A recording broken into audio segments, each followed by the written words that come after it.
Okay, hello बच्चों, good morning, good afternoon and good evening. रोज का फंडा हो गया है, समझ तो गए होगे तुम लोग हम ये तीन चीजें क्यों बोलते हैं। ठीक है, तो जो जितने बजे देख रहा हो उसके लिए वो वाला। अच्छा, कल आप लोगों ने हमसे आइसोमेरिज्म में कन्फर्मेशनल आइसोमेरिज्म पढ़ा, जो फ्री रोटेशन के कारण था अराउंड सिंगल बॉन्ड, इसलिए वो एल्केन शो करते थे। पूरा खत्म कर लिया था। बेयर एंगल स्ट्रेन थ्योरी भी हम लोगों ने कल पढ़ ली थी। आज हम लोगों को दूसरा टॉपिक चालू करना है, ज्योमेट्रिकल आइसोमेरिज्म। ओके, तो आज हम लोग को चालू करना है बेटा ज्योमेट्रिकल आइसोमेरिज्म। अच्छा भाई देखो, इसको चालू करने से पहले हम लोग बात करेंगे HW की। हम लोग बात करेंगे HW की। कल का HW आई होप आप हमारा काम हमारे साथ साथ कर रहे हैं और घर पर बैठकर ऑफलाइन की फीलिंग ले रहे हैं। लापरवाही मत करिएगा। केमिस्ट्री में आपने हमसे वादा किया है, आप हमारी बात को 1000% फॉलो करेंगे।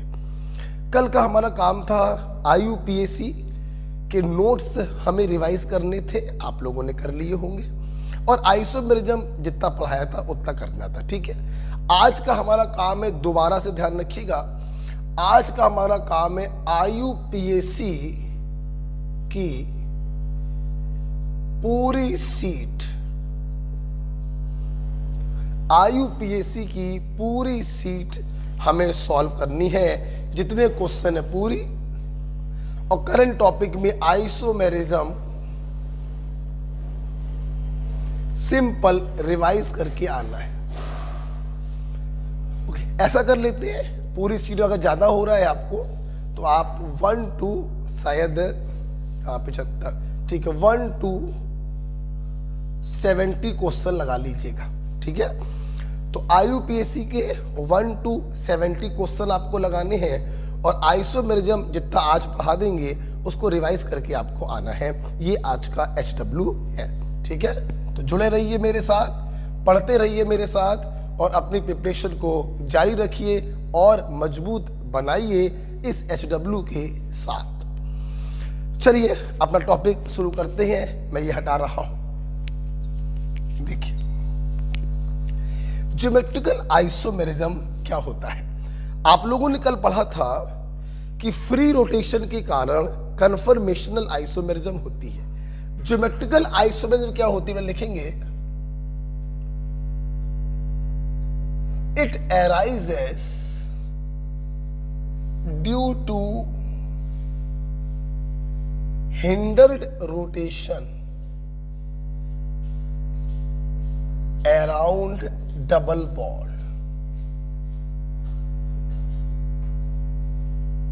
ब्रशों में ये मार्कर नीचे रखा हुआ है, दूसरा वाला वो ले आओ। It arises due to hindered rotation around double bond. जब कार्बन कार्बन सिंगल बॉन्ड होता है तो वहां पे रोटेशन फ्री होता है, लेकिन जब कार्बन कार्बन डबल बॉन्ड आ जाता है तो वहां पे रोटेशन फ्री नहीं होता है, वो रोटेशन हिंडर्ड होता है। क्यों होता है हिंडर्ड, आइए समझते हैं। केमिकल बॉन्डिंग आप लोग पढ़ ही चुके हैं। देखिए बेटा, देखिए मान लीजिए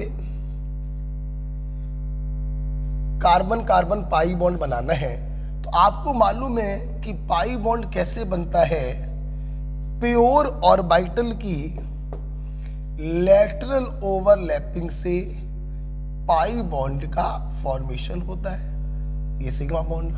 आप खुद देखो बेटा, जब आप इस कार्बन कार्बन के अराउंड इसको रोटेट करोगे, तो जब रोटेट करोगे तो ये ओवरलैपिंग जो होगी ये ओपन हो जाएगी, और ओवरलैपिंग अगर ओपन हो गई मतलब पाई बॉन्ड टूट गया। तो आप बताओ क्या ये पाई बॉन्ड आसानी से टूटेगा? नहीं, आपको एनर्जी लगानी पड़ेगी, आपको ताकत लगानी पड़ेगी, मतलब ये रोटेशन फ्री नहीं होगा। यस, कार्बन कार्बन जब मल्टीपल बॉन्ड होते हैं, पाई बॉन्ड होता है, तो पाई बॉन्ड p ऑर्बिटल की लैटरल ओवरलैपिंग से बनता है। इस लैटरल ओवरलैपिंग के कारण कार्बन कार्बन रोटेशन जो होता है वो हिंडर्ड होता है, और इसी हिंडर्ड रोटेशन के कारण जो आइसोमेरिज्म पिक्चर में आती है उसे हम ज्योमेट्रिकल आइसोमेरिज्म कहते हैं। बोलो बेटा क्या कहते हैं? Geometrical isomerism. ओके, अच्छा, तो यहां बड़े क्लियर हो गया कि ज्योमेट्रिकल आइसोमेरिज्म कहां कहां होगी? जहां पे डबल बॉन्ड होंगे, क्योंकि जहां जहां डबल बॉन्ड होगा वहां वहां रोटेशन हिंडर्ड होगा, और रोटेशन अगर हिंडर्ड होगा तो ज्योमेट्रिकल आइसोमेरिज्म पिक्चर में आएगी। This is alkene, this is oxide. आपको जान के थोड़ा ताज्जुब होगा, लेकिन इसको एक्सप्लेन करेंगे बाद में। साइक्लोएल्केन, साइक्लोएल्केन में भी रोटेशन बेटा हिंडर्ड होता है, इसलिए साइक्लोएल्केन भी ज्योमेट्रिकल आइसोमेरिज्म को शो करता है। तो ये देखिए, जहां जहां पे मल्टीपल बॉन्ड होगा वहां पे रोटेशन हिंडर्ड होगा, और साइक्लोएल्केन में भी रोटेशन हिंडर्ड होता है। क्यों होता है अभी थोड़ी देर में आपको एक्सप्लेन करेंगे।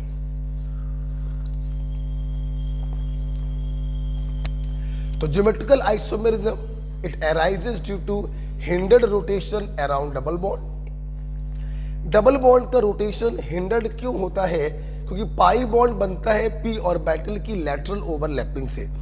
जब आप इसको घुमाएंगे तो पाई बॉन्ड टूट सकता है, जो आसान नहीं होगा, इसलिए ये रोटेशन भी आसान नहीं होता है, हिंडर्ड होता है, रुक रुक कर होता है, एनर्जी की हेल्प से होता है, फ्री नहीं होता है। तो जहां जहां रोटेशन हिंडर्ड होगा वहां वहां ज्योमेट्रिकल आइसोमेरिज्म आएगी, जैसे एल्कीन में होती है, ऑक्साइड में होती है, और साइक्लोएल्केन्स में भी होती है। अब हम लोग वन बाय वन इन तीनों को डिस्कस करेंगे। आइए पहले करते हैं एल्कीन में। पहला है एल्कीन।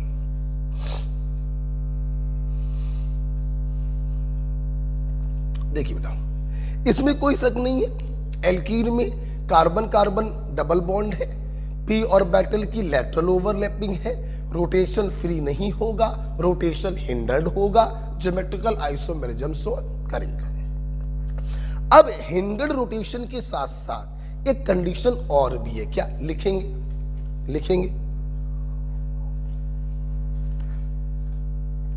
लिखेंगे बेटा, प्रत्येक डबली बॉन्डेड कार्बन से लगे दोनों ग्रुप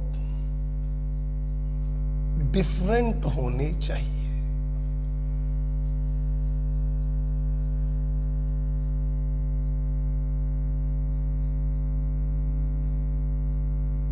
देखिए, डबल बॉन्ड है, ओके, रोटेशन हिंडर्ड है, ओके, उसके अलावा भी कंडीशन क्या होती है कि जिस जिस कार्बन के बीच में डबल बॉन्ड है उन कार्बन से लगे दोनों ग्रुप डिफरेंट होने चाहिए। जैसे देखिए बेटा, देखिए इस कार्बन से लगे दोनों ग्रुप डिफरेंट होने चाहिए, और इस कार्बन से लगे दोनों ग्रुप डिफरेंट होने चाहिए। ये आपस में चाहे सेम हो जाए और चाहे बेटा ये आपस में डिफरेंट हो जाए, उससे कोई फर्क हमें नहीं पड़ता। ओके, बस कार्बन से लगे दोनों ग्रुप डिफरेंट होने चाहिए। तो ये भी ज्योमेट्रिकल शो करेगा और ये भी ज्योमेट्रिकल शो करेगा। अच्छा भाई सुना बेटा, जब इससे लगे दोनों ग्रुप और इससे लगे दोनों ग्रुप सेम होते हैं तो इस ज्योमेट्रिकल आइसोमेरिज्म को हम कहते हैं सिस ट्रांस आइसोमेरिज्म, और जब ये चारों ग्रुप डिफरेंट होते हैं तो इसे हम कहते हैं EZ आइसोमेरिज्म। अच्छा, अब सवाल ये है इसको सिस कब कहेंगे और ट्रांस कब कहेंगे? तो बहुत ही आसान है, यहां पे समझना तो बहुत ही आसान है। देखिए बेटा, अगर सेम ग्रुप सेम साइड है तो इसे हम लोग कहेंगे सिस। आप देखो इसका ए भी ऊपर है, इसका ए भी ऊपर है, तो इसे कहेंगे सिस। और अगर सेम ग्रुप अपोजिट साइड हो जाए तो इसे हम लोग कहते हैं ट्रांस। इसे बेटा हम लोग क्या कहते हैं? ट्रांस।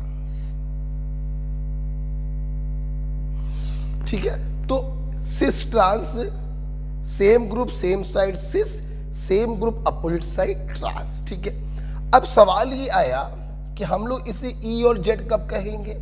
सुनिए बेटा, देखिए यहां पर तो कोई भी ग्रुप आपस में सेम नहीं है, वहां पर तो आसान हो गया, same group same side cis, same group opposite side trans. यहां पे क्या करें? यहां तो चारों ग्रुप डिफरेंट। देखो बेटा, यहां पे हम लोग क्या करते हैं, प्रत्येक कार्बन से जो दो ग्रुप लगे होते हैं हम इनकी प्रायोरिटी चेक करते हैं। कैसे चेक करते हैं प्रायोरिटी? वो अभी पढ़ाएंगे। सिप रूल, कान इंगोल्ड प्रीलॉग रूल। उस रूल से हमें यह पता चलेगा इन दोनों में हायर प्रायोरिटी का ग्रुप कौन सा है और इन दोनों में हायर प्रायोरिटी का ग्रुप कौन सा है। अगर higher priority group same side पर है तो उसे कहेंगे सिस और यहां पर सिस को कहते हैं जेड। और अगर higher priority group opposite side पर है तो it is equivalent to trans और ट्रांस को यहां पर कहते हैं ई। ओके, देखिए जरा एक बार देखिए, मान लो बेटा, समझा जरा, अभी प्रायोरिटी पे दिमाग मत लगाना। मान लो ए और बी में ए हायर प्रायोरिटी का है और डी और ई में डी हायर प्रायोरिटी का है, तो same higher priority group same side है, it is equivalent to cis और यहां पर सिस को बेटा हम लोग कहते हैं जेड। ये जेड फॉर्म है। ओके, और अगर higher priority group opposite side हो जाए, अगर higher priority group opposite side हो जाए तो इसे हम लोग कहते हैं ई फॉर्म। ओके बेटा, तो देखिए सबसे जरूरी बात यह होती है कि ज्योमेट्रिकल आइसोमेरिज्म हिंडर्ड रोटेशन के कारण होता है। यहां पर भी उससे भी ज्यादा जरूरी बात यह है कि प्रत्येक कार्बन से लगे दोनों ग्रुप डिफरेंट होने चाहिए। अगर ये आपस में सेम है तो सिस ट्रांस कहेंगे और चारों अगर डिफरेंट हो गए तो ई जेड कहेंगे। अच्छा भाई, सिस ट्रांस में सिस कब बोलेंगे, ट्रांस कब बोलेंगे? Same group same side cis, same group opposite side trans. यहां पर ई और जेड कब बोलेंगे? हम लोग ग्रुपों की प्रायोरिटी को डिसाइड करेंगे। अगर सेम प्रायोरिटी सेम साइड तो this is equivalent to cis, cis को यहां कहते हैं जेड। और same priority opposite side trans, यहां पे ट्रांस को कहते हैं ई।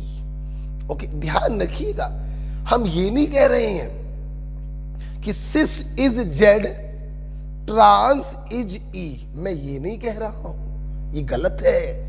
ई का मतलब ट्रांस नहीं है और जेड का मतलब सिस नहीं है। हमने बोला कि सिस के जैसा जो दिखाई पड़े वो जेड है और ट्रांस के जैसा जो दिखाई पड़े वो ई है। मैंने ये नहीं बोला कि trans is E and cis is Z, ये नहीं बोला। ऐसे ऐसे मॉलिक्यूल भी आपको दिखाई पड़ जाएंगे जो सिस ट्रांस में ट्रांस होगा और ई जेड में जेड होगा, दिखाई पड़ेंगे आपको। ये तो बस समझने का एक तरीका होता है कि सिस पैटर्न का जो दिखाई पड़े उसे जेड बोल दो और ट्रांस पैटर्न का जो दिखाई पड़े उसे ई बोल दो। इसलिए मैं अपने बच्चों से कहता हूं इसको ऐसे पढ़ा करो, ई जेड ना पढ़ाओ, इसे पढ़ा करो जेड ई। क्या पढ़ा करो? Z E. तो Z is equivalent to cis and E is equivalent to trans. एक तरीका और भी बताता हूं बच्चों को, eat, eat, E is equivalent to trans, ऐसे भी पढ़ सकते हो, ज्यादा अच्छा तरीका है। जो ट्रांस के जैसा दिखाई पड़े वो ई, और जो सिस के जैसा दिखाई पड़े वो जेड। तो ईट से भी आप समझ सकते हो। अच्छा, अब बच्चे सोच रहे होंगे कि सर हम लोग प्रायोरिटी कैसे डिसाइड करेंगे, अभी थोड़ी देर में बताएंगे। उससे पहले एक सवाल कराएंगे, आप इसको लिख लीजिए। सबसे जरूरी बात है, जिस जिस कार्बन के बीच में डबल बॉन्ड है उनसे लगे दोनों ग्रुप डिफरेंट होने चाहिए। अगर आपस में सेम हो जाए तो सिस ट्रांस, और चारों डिफरेंट हो जाए तो ई और जेड। चलिए बेटा देखते हैं, हम लोग एक स्टेप आगे बढ़ते हैं। एक क्वेश्चन कराएंगे पहले।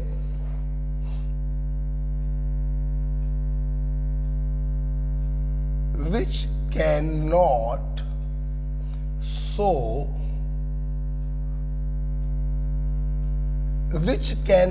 show geometrical isomerism, दो लाइन छोड़ के लिखिएगा। ऑप्शंस हैं 1,2 डाइक्लोरोएथीन,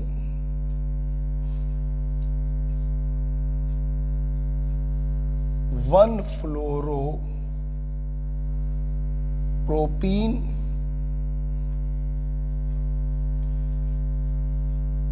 ब्यूटेन 2, ब्यूटेन 1। ये आपके नीट का बहुत चहेता सवाल है। इनमें से कौन ज्योमेट्रिकल आइसोमेरिज्म शो नहीं करेगा? आप क्या करिए, इनके फिगर बनाइए और दोनों कंडीशन सेटिस्फाई करिए।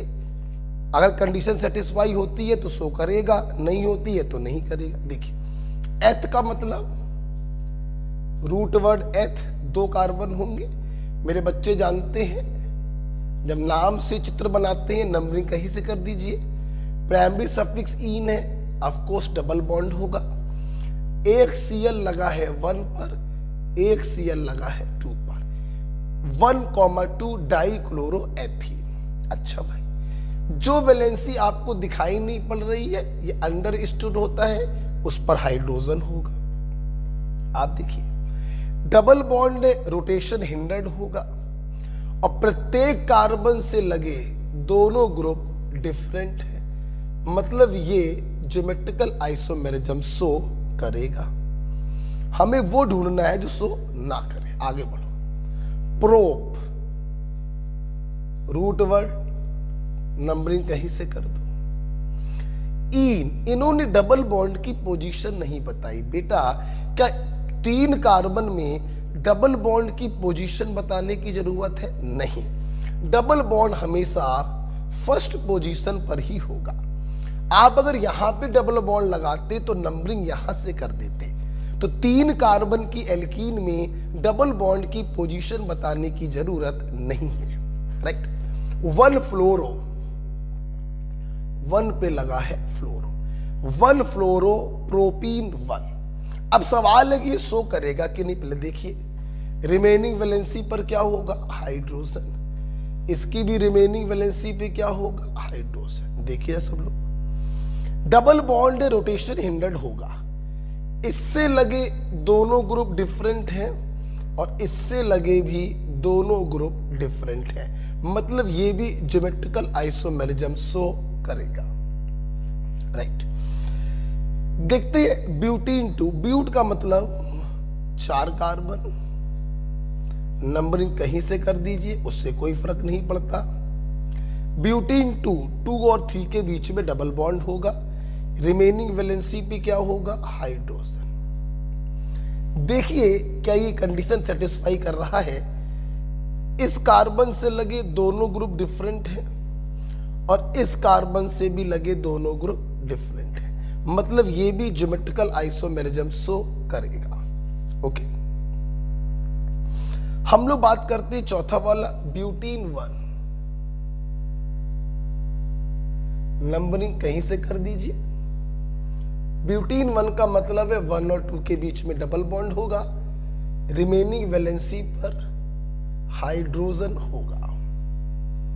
अगर आप ध्यान से देखें तो इस कार्बन से लगे दोनों ग्रुप डिफरेंट हैं, लेकिन इस कार्बन से लगे दोनों ग्रुप सेम है, मतलब ये ज्योमेट्रिकल आइसोमेरिज्म शो नहीं करेगा, तो यही हमारा राइट आंसर होगा। सबसे प्यारा क्वेश्चन है नीट के लिए, इनमें से कौन ज्योमेट्रिकल आइसोमेरिज्म शो नहीं करेगा? प्रत्येक कार्बन से लगे दोनों ग्रुप डिफरेंट होने चाहिए। यहां पे देखो एक कार्बन से लगे दोनों ग्रुप सेम है, इसलिए चौथा वाला ज्योमेट्रिकल आइसोमेरिज्म शो नहीं करेगा। ओके, बहुत ही बढ़िया सवाल, प्यारा सवाल। ओके, तो क्या मेरे बच्चों ने समझा? ज्योमेट्रिकल आइसोमेरिज्म हिंडर्ड रोटेशन के कारण होता है। Hindered rotation usually pi bond के कारण होता है। दूसरी कंडीशन है जिसके जिसके बीच में डबल बॉन्ड है उनसे लगे दोनों ग्रुप डिफरेंट होने चाहिए।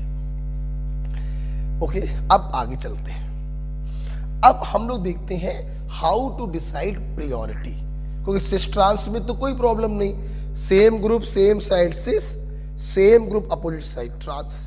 ईजेड में प्रॉब्लम आ रही है, हमें प्रायोरिटी डिसाइड करनी पड़ेगी। आइए हम लोग देखेंगे हाउ टू डिसाइड प्रायोरिटी।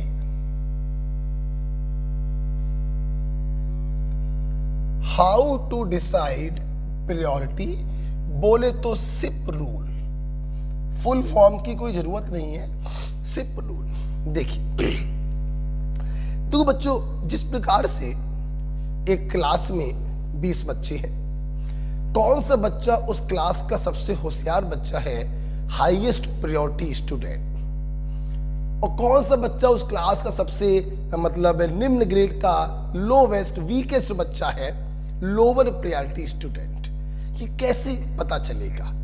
अध्यापक क्या करेगा? टेस्ट लेगा। उस टेस्ट में जिस बच्चे के नंबर सबसे ज्यादा होंगे वो बच्चा उस क्लास का सबसे होशियार बच्चा होगा, हाईएस्ट प्रायोरिटी स्टूडेंट होगा, फर्स्ट रैंक। और जिस बच्चे के नंबर सबसे कम आएंगे वो सबसे वीकेस्ट बच्चा होगा, लोवेस्ट प्रायोरिटी स्टूडेंट होगा। अगर 20 बच्चों की क्लास है तो 20th रैंक। मतलब क्लास में कौन हायर प्रायोरिटी स्टूडेंट है, कौन लोअर प्रायोरिटी स्टूडेंट है, ये टीचर पता करता है टेस्ट के नंबर देखकर। और यहां पर कौन सा ग्रुप हायर प्रायोरिटी का है ये हम पता करते हैं उसका एटॉमिक नंबर देखकर। मतलब priority is directly proportional to atomic number. जिसका एटॉमिक नंबर ज्यादा उसकी प्रायोरिटी होगी ज्यादा। आइए कुछ एग्जांपल्स देखे जाएं। जैसे मैंने बोला फ्लोराइड, क्लोराइड, ब्रोमाइड और आयोडाइड। 4 बच्चों की ये क्लास थी, हमें पता करना था कौन हायर प्रायोरिटी का स्टूडेंट है और कौन लोअर प्रायोरिटी का स्टूडेंट है। देखिए हमने क्या किया, इन सबके एटॉमिक नंबर चेक करें। फ्लोरीन का 9, क्लोरीन का 17, ब्रोमीन का 35, आयोडीन का 53। उम्मीद करते हैं आप समझ गए होंगे। जिसका एटॉमिक नंबर सबसे ज्यादा है उसकी प्रायोरिटी सबसे ज्यादा, first rank, second rank, third rank, और वीकेस्ट स्टूडेंट बोले तो 4th रैंक। ओके, तो जिसका एटॉमिक नंबर ज्यादा उसकी प्रायोरिटी ज्यादा, मतलब वो हायर प्रायोरिटी, फर्स्ट रैंक का student, second rank, third rank, 4th rank. Okay, देखिए बेटा यहां पर अगर एटॉमिक नंबर ना भी मालूम होते तो भी कोई प्रॉब्लम नहीं थी। किसी ग्रुप में ऊपर से नीचे जाओ, फ्लोरीन, क्लोरीन, ब्रोमीन, आयोडीन, किसी भी ग्रुप में ऊपर से नीचे जाने पर एटॉमिक नंबर बढ़ता ही बढ़ता है, और अगर एटॉमिक नंबर बढ़ेगा तो प्रायोरिटी भी बढ़ेगी। ठीक है, और देखते हैं दूसरा एग्जांपल देखते हैं, थोड़ी फीलिंग डेवलप होगी। जैसे मैंने आपको दिया, देखो बेटा CH3, NH2, OH और F। मैंने बोला भाई इनकी प्रायोरिटी चेक करिए, सभी लोग समझेंगे। यहां पर जो ग्रुप थे वो एटम के फॉर्म में थे, हमने उन्हीं के एटॉमिक नंबर से प्रायोरिटी को चेक कर लिया। यहां पे जो ग्रुप है वो बहुत सारे एटमों से मिलकर बने, तो किसके एटॉमिक नंबर को देखे, सुन लो, हम लोग हमेशा उस ग्रुप में जिस एटम पर फ्री वैलेंसी होती है उसे फर्स्ट एटम मानते हैं। बोलो बेटा क्या मानते हैं, फर्स्ट एटम। CH3 में जो फ्री वैलेंसी है वो कार्बन के पास है, NH2 में फ्री वैलेंसी नाइट्रोजन के पास है, OH में फ्री वैलेंसी O के पास है। मतलब यहां पर फर्स्ट एटम कौन सा होगा, कार्बन। हम जब भी प्रायोरिटी चेक करते हैं फर्स्ट एटम के एटॉमिक नंबर से चेक करते हैं। जैसे कार्बन का एटॉमिक नंबर 6, नाइट्रोजन का 7, ऑक्सीजन का 8 और फ्लोरीन का 9। आप देख सकते हैं जिसका एटॉमिक नंबर सबसे ज्यादा वो topper of the class, highest priority group, उससे कम, उससे कम, सबसे कम। एम राइट बेटा? तो ध्यान रखिएगा जब ग्रुप बहुत सारे एटम से मिलकर बनता है तो फर्स्ट एटम के एटॉमिक नंबर से हम प्रायोरिटी को चेक करते हैं। फर्स्ट एटम आप किसे कहते हैं, जिस एटम पर फ्री वैलेंसी होती है। या तुम ऐसे भी समझ सकते हो, ऐसे भी समझो, जैसे हमें CH3 और NH2 को चेक करना था। देखो बेटा, तो ये CH3 कार्बन के द्वारा आपके सिस्टम से जुड़ा हुआ है, तो फर्स्ट एटम क्या होगा, कार्बन। और ये ग्रुप नाइट्रोजन के द्वारा आपके सिस्टम से जुड़ा हुआ है, तो फर्स्ट एटम क्या होगा, नाइट्रोजन। आप ऐसे समझो ना कि भाई अगर CH3 को यहां से तोड़ोगे तो कार्बन पर ही फ्री वैलेंसी आएगी, और अगर NH2 को यहां से तोड़ोगे तो नाइट्रोजन पर फ्री वैलेंसी आएगी, और जिस पर फ्री वैलेंसी होती है उसी को फर्स्ट एटम हम कहते हैं। ओके बेटा, तो फर्स्ट एटम से हम लोग चेक करेंगे, राइट। अच्छा, और तीसरा एग्जांपल देखते हैं, ठीक है, इसको रब करना पड़ेगा। तीसरा एग्जांपल देखेंगे। अच्छा, अब मान लो हम कोई एग्जांपल ये ले लें, मान लो मैंने कोई एग्जांपल ये ले लिया, जैसे CH2 CH3 ले लिया, और से COOH ले लिया, और मान लो NH2 ले लिया, मान लो F ले लिया, ठीक है। मैंने कहा भाई इनकी प्रायोरिटी चेक करो। सबको मालूम है पहले एटम से चेक करेंगे। पहला एटम कार्बन, एटॉमिक नंबर 6। पहला एटम कार्बन, एटॉमिक नंबर 6। पहला एटम नाइट्रोजन, एटॉमिक नंबर 7। पहला एटम फ्लोरीन, एटॉमिक नंबर 9। अब इसमें कोई शक नहीं है कि 4 बच्चों की इस क्लास में टॉप किसने किया, फ्लोरीन ने किया। तो फर्स्ट प्रायोरिटी ग्रुप कौन हो गया, फ्लोरीन।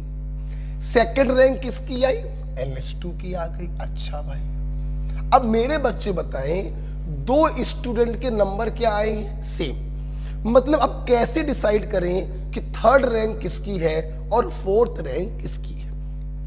अगर टेस्ट लेने पर 2 बच्चों के नंबर सेम आ रहे हैं तो जाहिर सी बात है टीचर उनकी रैंक को डिसाइड करने के लिए दोबारा टेस्ट लेगा। हाँ, जब पहले एटम से प्रायोरिटी चेक नहीं हो पाती है तो हम दूसरे एटम से प्रायोरिटी चेक करते हैं। यहां पर देखिए बेटा, ध्यान सुनना जो मैं बोलने जा रहा हूं। दूसरा एटम हम उसे मानते हैं जो पहले एटम से जुड़ा हो और जिसका एटॉमिक नंबर सबसे ज्यादा हो। जहां बैठे हो बोलो।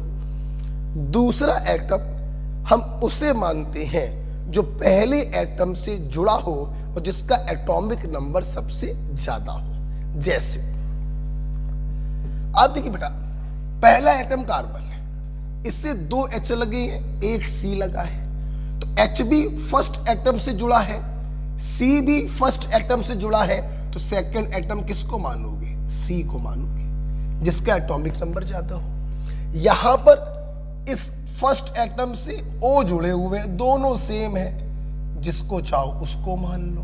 तो कोई बता देगा जब टीचर ने दोबारा टेस्ट लिया तो इसके नंबर ज्यादा आए, तो इसकी रैंक हो गई 3rd और इसकी रैंक हो गई 4th। ओके, तो जब बेटा पहले एटम से प्रायोरिटी डिसाइड नहीं हो पाती है तो दूसरे एटम से चेक करते हैं। दूसरा एटम हम उसे मानेंगे जो पहले एटम से जुड़ा हो और जिसका एटॉमिक नंबर ज्यादा हो।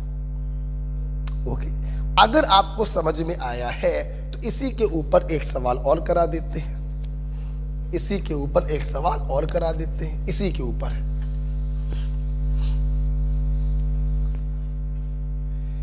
इसी वाले के ऊपर हम 2 सवाल कराएंगे, ठीक है? इसको डब्बे के अंदर लिख लेना। इसी पर बेस्ड 2 सवाल है। पहला सवाल, मान लीजिए मैं आपको ये देता, समझिएगा,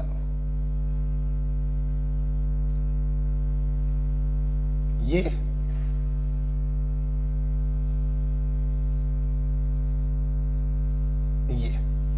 और मैं आपसे पूछता, बताइए इन दोनों में किसकी प्रायोरिटी ज्यादा होगी? देखो बेटा, जाहिर सी बात है, पहले एटम से चेक करेंगे, एटॉमिक नंबर 6, एटॉमिक नंबर 6। पहले एटम से चेक नहीं हो पाया, अब दूसरे के पास जाए। दूसरे की कंडीशन क्या है? पहले से लगा हो और एटॉमिक नंबर ज्यादा हो।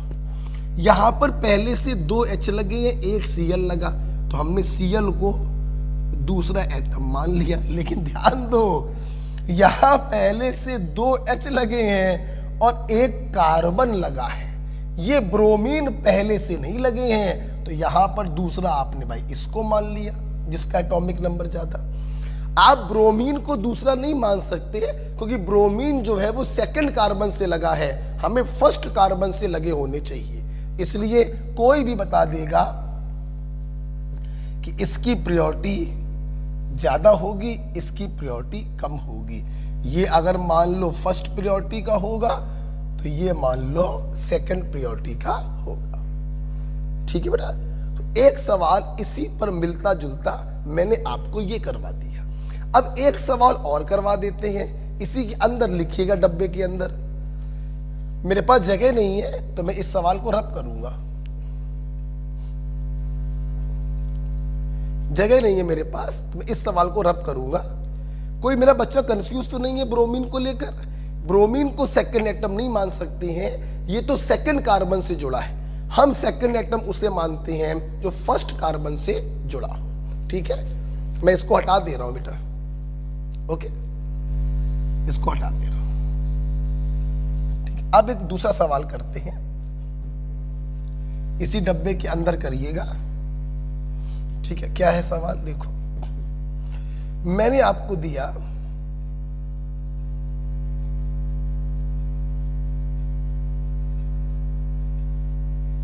Primary butyl group,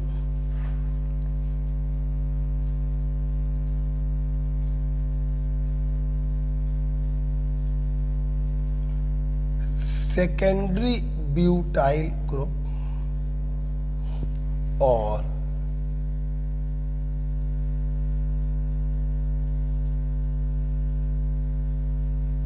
tertiary butyl group. और हमने आपसे पूछा इनमें बताइए प्रायोरिटी क्या होगी। Very simple. देखिए बेटा, आपको एक सीधा लॉजिक बताया। देखिए, पहले एटम से डिसाइड नहीं हो पा रहा है। यहां पहला एटम कार्बन है, यहां भी पहला एटम कार्बन है और यहां पर भी पहला एटम कार्बन। 6 6 6 पहले से डिसाइड नहीं हो पाएगा। समझना, नंबर डाल देते। ठीक है, आओ सब लोग सामने देखो। पहले कंसेप्चुअली बताते हैं आपको, पहले आपको कंसेप्चुअली बताते हैं, फिर समझाएंगे। ठीक है, देखिए नजरें सब लोग सामने रखें। देखिए पहला एटम कौन है, ये कार्बन। यहां भी पहला कौन है, कार्बन। यहां भी पहला कौन है, कार्बन। क्या प्रियोरिटी डिसाइड हो पाई, नहीं हो पाई। अच्छा भाई दूसरे के पास क्या, दूसरा कौन होता है जो पहले से जुड़ा, पहले से 2H 1C जुड़ा, हमने ज्यादा वाले को दूसरा मान लिया। पहले से 2C और 1H जुड़ा, हमने ज्यादा वाले को दूसरा मान लिया। पहले से 3H जुड़े, हमने ज्यादा वाले को दूसरा मान लिया। डिसाइड हो पाया, नहीं हो पाया। अच्छा भाई जब दूसरे से डिसाइड नहीं हो पाया तो हम तीसरे के पास गए। तीसरा, चौथा, दूसरा सब वही माने जाते हैं जो पहले से जुड़े हो। पहले से 2H 1C जुड़ा था, C को दूसरा मान लिया, तो तुमने H को क्या माना, तीसरा। ठीक, यहां पे 1H 2 कार्बन जुड़े थे, एक कार्बन को दूसरा माना, एक कार्बन को तीसरा माना, और यहां पर भी एक कार्बन को तीसरा माना। तीसरे एटम से डिसाइड हो चुका है, यहां पर H है और वहां पे कार्बन है, तो तीसरे एटम से डिसाइड हो गया कि इसकी प्रायोरिटी सबसे कम होगी। ये सबसे वीकेस्ट बच्चा है, लोवेस्ट प्रायोरिटी का बच्चा है अभी, लेकिन सेकंड और फर्स्ट प्रायोरिटी डिसाइड नहीं हो पाई। आगे बढ़िए। पहले एटम पे C जुड़ा, C जुड़ा, H जुड़ा, एक C को सेकंड मान लिया, एक C को थर्ड मान लिया, तो अब H को क्या मानोगे, फोर्थ, जबकि यहां पर कार्बन ही क्या होगा, फोर्थ। डिसाइड हो चुका है ये सेकंड प्रायोरिटी का ग्रुप होगा और ये फर्स्ट प्रायोरिटी का ग्रुप होगा। मतलब टर्सरी की जो प्रायोरिटी है वो सेकेंडरी से ज्यादा और सेकेंडरी की प्रायोरिटी प्राइमरी से ज्यादा। एम आई राइट बेटा? तो देखिए हमने पहले कंसेप्चुअली चेक किया, फर्स्ट एटम से चेक किया, फिर सेकेंड एटम से चेक किया, फिर थर्ड एटम से चेक किया, फिर फोर्थ एटम से चेक किया, तब कहीं जाकर क्लियर हो पाया कि टर्सरी ब्यूटाइल की प्रायोरिटी सबसे ज्यादा, सेकेंडरी ब्यूटाइल की उससे कम और प्राइमरी ब्यूटाइल की उससे भी कम। ये तरीका हो गया कंसेप्चुअल तरीका। अब हम आपको इसी में बताते हैं ट्रिकी तरीका। ट्रिकी तरीका देखो क्या क्या कहता है, अगर पहला एटम सेम हो तो पहले एटम से कितने कार्बन लगे हैं वो देख लिया करो। पहले एटम से एक कार्बन लगा है, पहले एटम से 2 कार्बन लगे हैं, और यहां देखिए पहले एटम से 3 कार्बन लगे हैं। तो पहले एटम पर जितनी ज्यादा ब्रांचिंग होगी उसकी प्रायोरिटी उतनी ज्यादा, और जितनी कम ब्रांचिंग होगी उसकी प्रायोरिटी उतनी कम। टर्सरी में ब्रांचिंग सबसे ज्यादा, तो टर्सरी होगा फर्स्ट प्रायोरिटी ग्रुप, सेकेंडरी होगा सेकंड प्रायोरिटी ग्रुप, और प्राइमरी होगा lowest priority group, third priority group. हम लोग ब्रांचिंग से डील करेंगे। उम्मीद करते हैं डब्बे के अंदर के दोनों सवाल क्लियर हुए जो इसी पर आधारित सवाल थे। ठीक है बेटा, लास्ट पॉइंट बताने जा रहे हैं, ये आप लिख लीजिएगा, ये आप लिख लीजिए। लास्ट पॉइंट सुनना बेटा, मान लीजिए हम आपको आइसोटोप दे दें।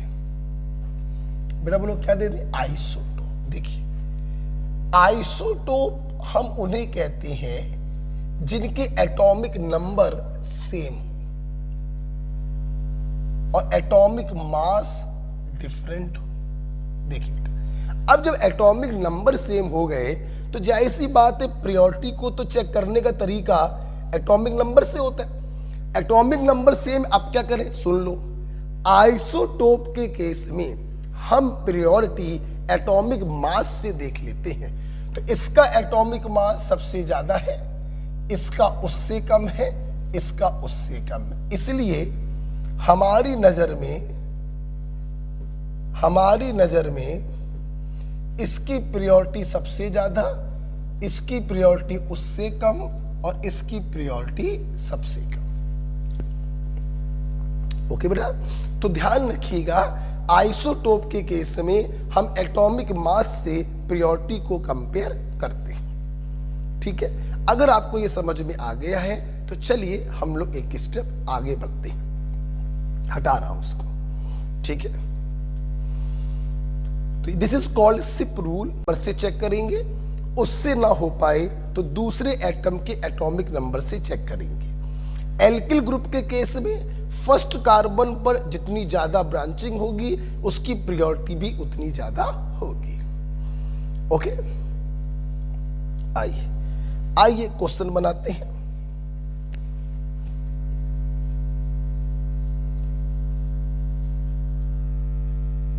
असाइन ई और जेड। ध्यान रखना, ट्रिक बताइए। Eat, E is equivalent to trans and Z is equivalent to cis. ठीक है, जैसे मैंने कुछ बनाकर दिए आपको।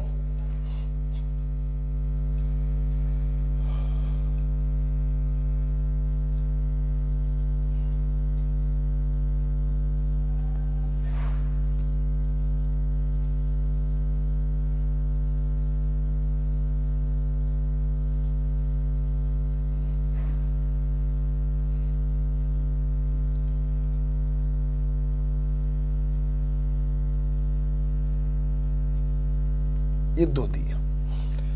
मैंने पूछा बताइए भाई ई होंगे या जेड होंगे। आप देखिए इससे लगे दोनों ग्रुपों में हायर प्रायोरिटी कौन है? क्लोरीन। और इससे लगे दोनों ग्रुपों में हायर प्रायोरिटी क्या है? आयोडीन। सिस जैसा दिखाई पड़ रहा है, this is equivalent to Z. इन दोनों में हायर प्रायोरिटी किसकी होगी? OH की। नाइट्रोजन का एटॉमिक नंबर 7 होता है, ऑक्सीजन का 8 होता है, ये हायर प्रायोरिटी का हो गया। ये देखिए प्राइमरी एल्काइल ग्रुप है, ये सेकेंडरी एल्काइल ग्रुप है, तो सेकेंडरी एल्काइल की प्रायोरिटी ज्यादा होगी। सेम प्रायोरिटी सेम साइड सिस के जैसा दिखाई पड़ रहा है और इसे हम लोग कहेंगे जेड फॉर्म। ओके बेटा, ओके। और देखिए ये दिया, ये दिया, देखिए सब लोग।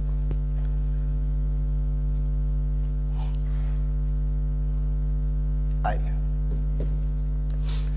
आप देखिए, मैंने आपके सामने डाईईन बनाया है। 2 डबल बॉन्ड है, 2 डबल बॉन्ड है। हमें बताना है ये दोनों डबल बॉन्ड ई होंगे या जेड? ई होंगे या जेड। बहुत ही आसान होता है। सबसे पहले मैं अपने बच्चों को कुछ और बताऊंगा, फिर इजेड सिखाऊंगा। सबसे पहले बेटा आप लोग ये सोचिए, जरा समझिएगा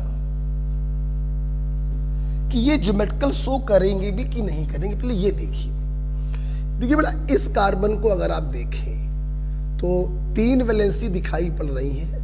ये अंडरस्टूड है, चौथी वैलेंसी पे H होगा।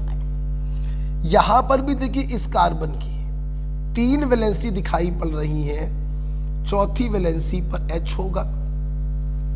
इसकी भी चौथी वैलेंसी पर H होगा और इसकी भी चौथी वैलेंसी पर H होगा। सबसे पहले आप ये देखिए कि इस डबल बॉन्ड में इस कार्बन के बीच में डबल बॉन्ड है। इससे लगे दोनों ग्रुप डिफरेंट हैं और इससे लगे भी दोनों ग्रुप डिफरेंट है, मतलब ये इजेड शो कर सकता है। यहां पर भी देखिए इस कार्बन पर एक H लगा, एक भारी भरकम ग्रुप लगा अलग अलग, इस पर भी एक CH3 लगा, एक H लगा अलग अलग, ये भी शो करेगा। मतलब एग्जामिनर जब इस प्रकार से सवाल बनाकर पूछता है तो ये देखने की जरूरत नहीं है कि शो करेगा कि नहीं करेगा, पक्का करेगा। अब देखते हैं ई होगा या जेड। बहुत आसान काम, देखना इस कार्बन से लगा कार्बन ऊपर जा रहा और इस कार्बन से लगा कार्बन नीचे जा रहा है। एक ऊपर भाग रहा, एक नीचे, अपोजिट डायरेक्शन में जा रहे हैं। बोले तो ट्रांस, ये ट्रांस के इक्विवेलेंट है और ट्रांस को हम लोग क्या कहते हैं? ई। मतलब ये क्या हो गया? ई। इसको देखो, इसका कार्बन ऊपर जा रहा, इसका कार्बन नीचे जा रहा, ट्रांस के इक्विवेलेंट है और ट्रांस को हम लोग क्या कहते हैं? ई। ठीक है, अब वहां पर H को मत देखिए, सीधे आंसर बताइए। इसका कार्बन ऊपर भागा, इसका कार्बन नीचे भागा, अपोजिट डायरेक्शन में जा रहे हैं, ये ट्रांस के इक्विवेलेंट है और ट्रांस को कहते हैं ई। यहां पर देखो इसका कार्बन ऊपर भाग रहा और इसका कार्बन भी ऊपर भाग रहा, मतलब ये सिस के इक्विवेलेंट है और सिस को हम लोग कहते हैं जेड। एम राइट बेटा? उम्मीद करते हैं आप लोग यहां पर ई और जेड निकालना सीख गए। ठीक है, तो H को देखने की आवश्यकता नहीं होती है, आप सिंपल ये देखा करिए उनसे लगे कार्बन किस दिशा में जा रहे हैं। जैसे एक एग्जांपल और बना देते हैं,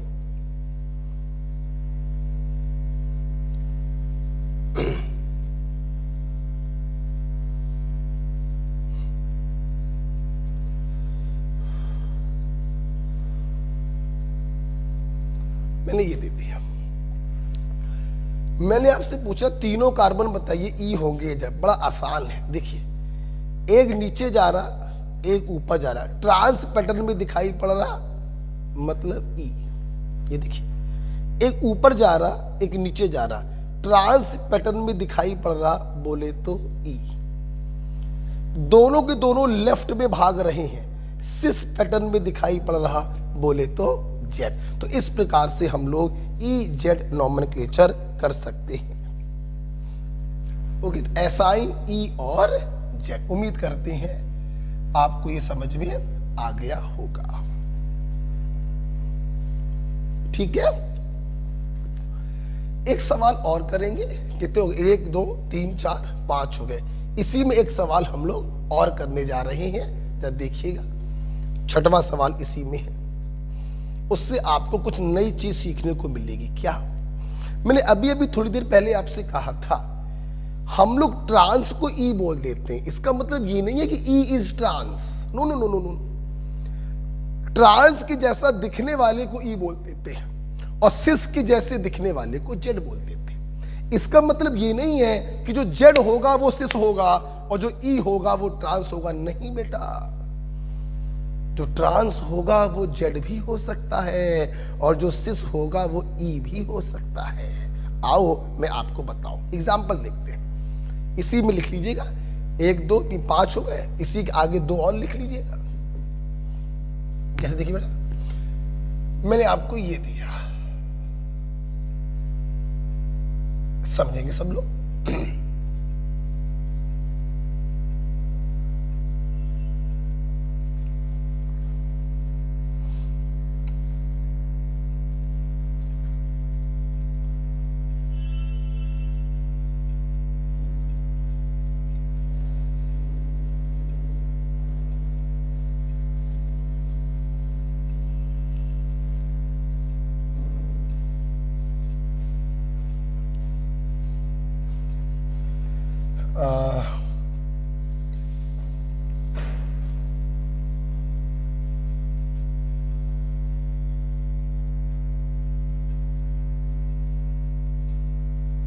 ये लीजिए, ये दिया मैंने। ठीक है, मैंने आपसे पूछा बताइए क्या होगा। अब समझना मेरी बात, देखिए अब मैं आपको कुछ बताने जा रहा हूं, वो समझना। देखो ई जेड नॉमेनक्लेचर आप किसी के लिए भी कर सकते हो, इसके दोनों डिफरेंट और इसके दोनों डिफरेंट आपस में सेम हो ना सेम हो, ई जेड तुम हमेशा कर सकते हो। लेकिन सिस ट्रांस आप तभी करोगे जब इससे जुड़ा एक ग्रुप एटलीस्ट इसके एक ग्रुप के जैसा हो, तब आप करोगे सिस ट्रांस। समझिएगा मेरी बात। अगर मैं इसको देखूं ज्योमेट्रिकल, तो ये लपक के शो करेगा, इससे लगे दोनों ग्रुप डिफरेंट, इससे लगे दोनों ग्रुप डिफरेंट, लपक के शो करेगा। अब सवाल है सिस ट्रांस बोले या ई जेड बोले। देखो ई जेड तो हमेशा बोल सकते हैं, सिस ट्रांस तभी बोलेंगे जब दोनों कार्बनों से एक ग्रुप एटलीस्ट सेम हो। यहां सेम है, इसका सीएल नीचे भाग रहा, इसका सीएल ऊपर, सेम ग्रुप अपोजिट साइड, ये ट्रांस है, कोई शक नहीं ट्रांस है। अब जरा ईजेड में देखो तो इन दोनों में हायर प्रायोरिटी इसकी है और इन दोनों में हायर प्रायोरिटी इसकी है। तो ईजेड में अगर देखें तो ये सिस के इक्विवेलेंट दिखाई पड़ रहा है और सिस के इक्विवेलेंट का मतलब है जेड। तो आप देख रहे हैं, शायद अब आपको समझ में आ रहा हो कि मैं क्यों कह रहा था कि Z is cis. No, never. Z is equivalent to cis. Cis के जैसे दिखाई पड़ने वाले को जेड कह देते हैं। Z is cis, no never.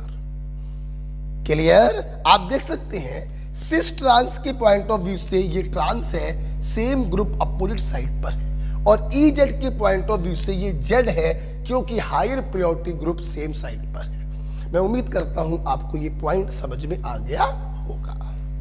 Okay, चलिए E Z isomerism, cis trans isomerism आपको क्लियर हुआ। देखिए आपको क्या समझ में आया, देखते एक एग्जांपल और देखते हैं।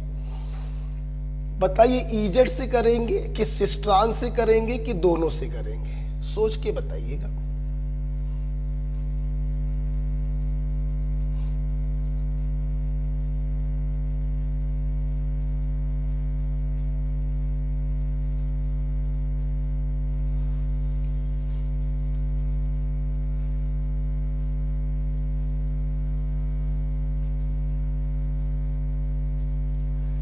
बताइए सिस ट्रांस या ईजेड या दोनों से करेंगे। तो देखिए यहां पर सिर्फ ईजेड से कर सकते हैं, कोई भी ग्रुप सेम नहीं है, तो सिस ट्रांस की चर्चा यहां पर नहीं कर सकते।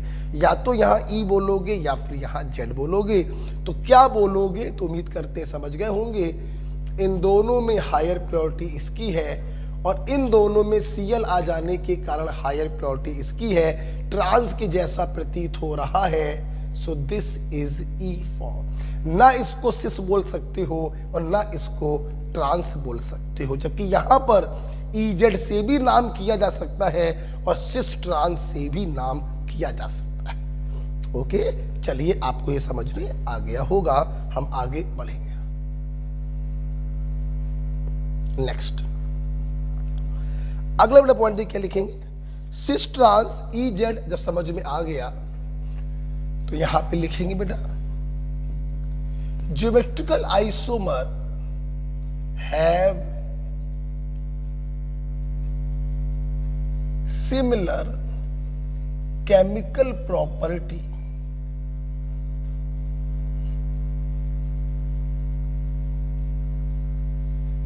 But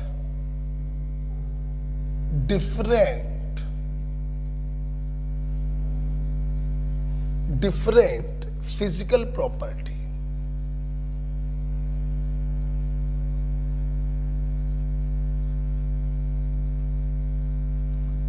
Geometrical isomer have similar chemical property but different physical property, hence also called diastereomer।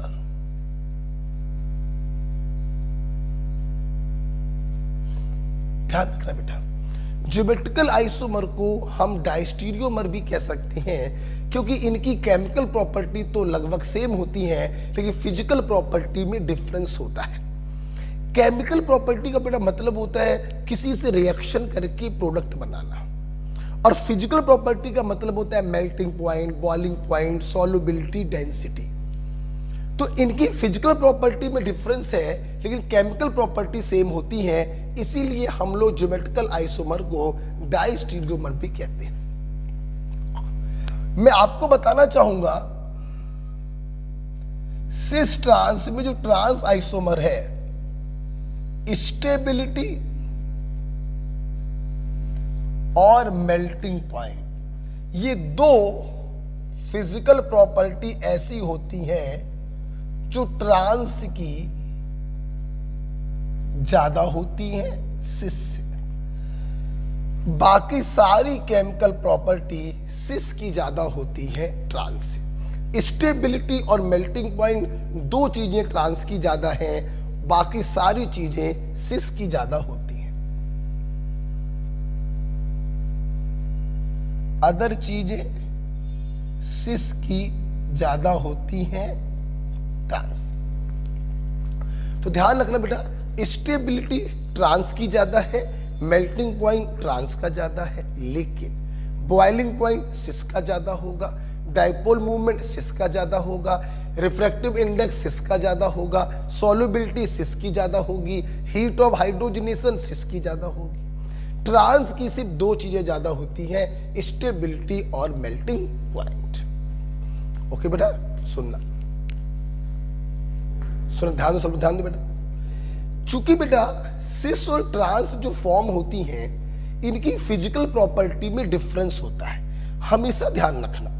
अगर दो लोगों की फिजिकल प्रॉपर्टी में डिफरेंस है, मेल्टिंग पॉइंट में डिफरेंस हो, बॉइलिंग पॉइंट में डिफरेंस हो, सॉल्युबिलिटी में डिफरेंस हो, तो ऐसे लोगों को हम फिजिकल मेथड से सेपरेट कर सकते हैं। जैसे आप लोग पढ़ोगे डिस्टिलेशन, क्रिस्टलाइजेशन, हम इनके द्वारा इनको सेपरेट कर सकते हैं क्योंकि इनकी फिजिकल प्रॉपर्टी क्या है, डिफरेंट है। ओके, नेक्स्ट लिखेंगे हेंस GI मतलब geometrical isomer can be separated by physical method.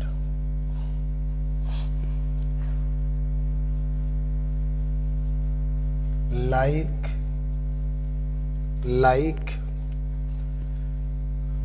fractional distillation,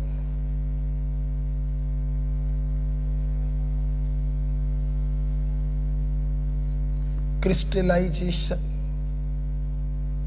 etc. Chromatography of course, etc.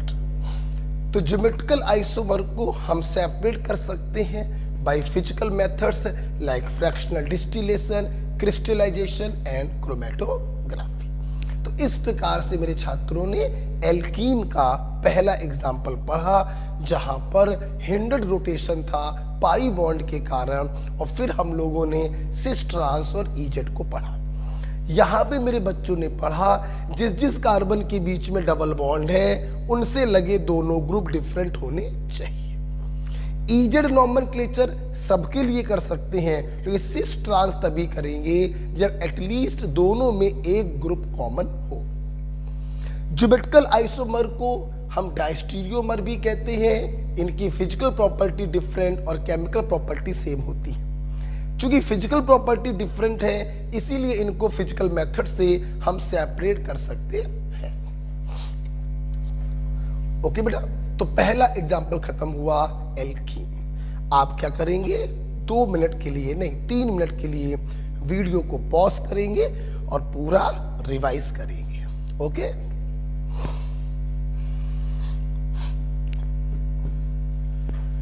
दूसरा एग्जाम्पल हम पढ़ने जा रहे हैं ऑक्साइड। देखिए, मैं उम्मीद करता हूं आपने वीडियो को पॉज करके 3 मिनट ज्योमेट्रिकल आइसोमेरिज्म को रिवाइज किया होगा। अब हम लोग दूसरा एग्जाम्पल देखने जा रहे हैं बेटा ऑक्साइड। समझना मेरी बात। वैसे तो मैंने अभी ऑक्साइड का डायरेक्ट फार्मूला लिखवा दिया था C+N-OH, लेकिन आपको याद करने की जरूरत नहीं है। क्यों जरूरत नहीं है, देखिए बेटा, आप इसको तो जानते होंगे, कार्बोनिल कंपाउंड, ठीक है, एल्डिहाइड ऑब्लिक कीटो। अच्छा भाई, अगर हम लोग क्या करें, कार्बोनिल कंपाउंड की रिएक्शन हाइड्रोक्सिल एमीन से कराते हैं, हाइड्रोक्सिल एमीन, देखिए क्या होगा, कार्बोनिल का O और हाइड्रोक्सिल एमीन का H2, ये बेटा अलग हो जाएगा। 2 वैलेंसी कार्बन की फ्री हुई, 2 वैलेंसी नाइट्रोजन की फ्री हुई, दोनों आपस में जुड़ जाएंगी और इस प्रकार से बनी हुई चीज को हम कहते हैं ऑक्साइड। अगर ये एल्डिहाइड है तो आप इसको कहोगे एल्डोक्साइड, और अगर ये कीटोन है तो आप इसको कहोगे कीटोक्साइड। तो सबसे पहले तो मैंने अपने स्टूडेंट को ऑक्साइड के बारे में बताया कि ऑक्साइड के फार्मूले को याद मत करिए, सिर्फ समझिए। एल्डिहाइड से और कीटोन से आप हाइड्रोक्सिल एमीन का रिएक्शन करा दीजिए तो ऑक्साइड का फॉर्मेशन हो जाता है। अच्छा भाई, ऑक्साइड में देखिए कार्बन नाइट्रोजन के बीच में डबल बॉन्ड है, मतलब यहां पर रोटेशन हिंडर्ड होगा, ये ज्योमेट्रिकल आइसोमेरिज्म के लिए तैयार है। दूसरी कंडीशन, जिसके जिसके बीच में डबल बॉन्ड होता है उनसे लगे दोनों ग्रुप डिफरेंट होने चाहिए। देखो बेटा, नाइट्रोजन को कभी मत देखा करो, क्यों? क्योंकि इसका जो दूसरा ग्रुप होता है वो लोन पेयर बन जाता है, डिफरेंट, इसको मत देखा करो, सिर्फ देखा करो कार्बन को। अगर इसके दोनों ग्रुप डिफरेंट हो जाएं, हाँ, तो ये ऑक्साइड जो है वो ज्योमेट्रिकल आइसोमेरिज्म शो करेगा। Um right? आप देख सकते हैं कि अगर इस ऑक्साइड को ऐसे 20 से काटें तो ये अनइक्वल पार्टों में डिवाइड होगा, मतलब दिस ऑक्साइड इज अनसिमेट्रिकल। तो unsymmetrical oxide can show geometrical isomerism. अगर ये दोनों ग्रुप सेम हो जाएं तो ये सिमेट्रिकल ऑक्साइड हो जाएगा, फिर ये जीआई को शो नहीं करेगा। आपको समझना चाहिए, unsymmetrical carbonyl compound gives unsymmetrical oxide which can show geometrical isomerism। तो जब कार्बोनिल कंपाउंड अनसिमेट्रिकल होगा तो ऑक्साइड भी अनसिमेट्रिकल होगा, और जब ये अनसिमेट्रिकल होगा तो ये जीआई को शो करेगा। ओके, अच्छा सुनना बेटा, अब हमारे ऑक्साइड दो प्रकार के हो गए, एल्ड ऑक्साइड और कीट ऑक्साइड। आइए पहले देखते हैं एल्ड ऑक्साइड। आइए पहले देखते एल्ड ऑक्साइड। देखिए सब सामने देखेंगे, लिखना मत बेटा। एल्ड ऑक्साइड कब कहोगे? एक हाथ पे आर, एक हाथ पर एच। एल्डिहाइड से बना होगा तभी तो एल्ड ऑक्साइड कहोगे।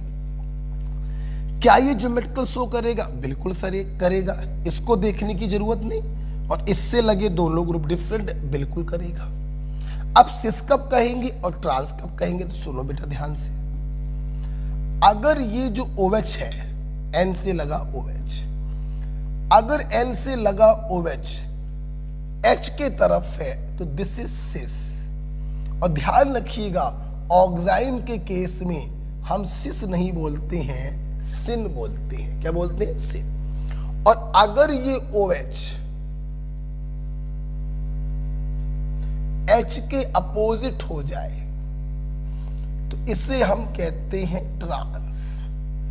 और ट्रांस को ट्रांस ना बोलकर हम बोलते हैं एंटीसिन। बेटा क्या बोलते हैं? एंटीसिन। तो ऑक्साइड में अगर OH H की तरफ है तो सिन, और अगर OH H की अपोजिट है तो एंटीसिन। ये दोनों आपस में क्या कहलाएंगे? Geometrical isomer. ये दोनों आपस में कहलाएंगे ज्योमेट्रिकल आइसोमर। ओके बेटा, तो ध्यान रखिएगा, ऑक्साइड में हम लोग सिस को सिन बोलते हैं और ट्रांस को एंटीसिन बोलते हैं। धोखे से भी ट्रांस बोल दिया -1 मिलेगा, और सिस बोल दिया तो -1 मिलेगा। एल्ड ऑक्साइड में OH H की तरफ है तो सिन, OH H की अपोजिट है तो एंटीसिन। ये दोनों आपस में कहलाएंगे ज्योमेट्रिकल आइसोमर। ठीक है, अब हम लोग देखेंगे कीट ऑक्साइड को। मुझे रब करना पड़ेगा, ठीक है? देखिए, बात करेंगे कीट ऑक्साइड की, समझना मेरी बात।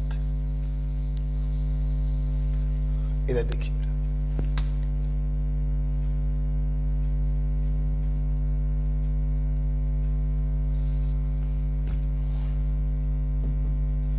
कीट ऑक्साइड।